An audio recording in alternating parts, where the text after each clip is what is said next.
Isukari twafashe yari imifuko 35, ukuvuga yababa itoni zibiri.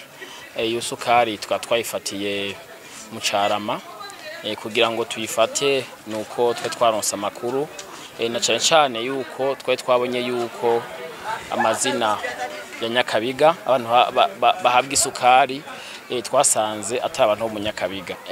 Nkuko twahawe intumbero n'abadukurira muri commune Nyakwa Musanteri wa Mukaza, aho yaduhaye intumbero yuko atubwiye yuko iyo sukari ya makartier uko arane amabutike twoyaronsa imifuko 5 mabutike atandukanye muri quartier.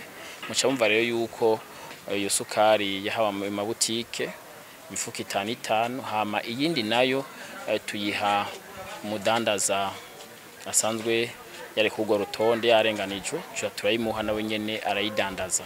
Twebwe ico dutegekanya nuko abo ba grossiste bahabwa iyo sukari nabo badetaya, nuko iyi sukari ishitse muri zone bohamagara abajeje intwaro kuva kuri nyumba 10 mbere kuduga gushika kuri chef de quartier ndetse naje nkahaca kugira ngo dukurikirane neza vy'ukuri ko ako gasukari baronse abene gihugu bakaronse, no mu gukurikirana neza ko ca gitigiri y'amatoni babaha vy'ukuri yashitse muri zone ya Nyakabiga. Ego ibihano bizobaho kumbure kuzosubira gufatwa kuko iyo twafashe no twayifatanye gushika no mwanya ntituramutora.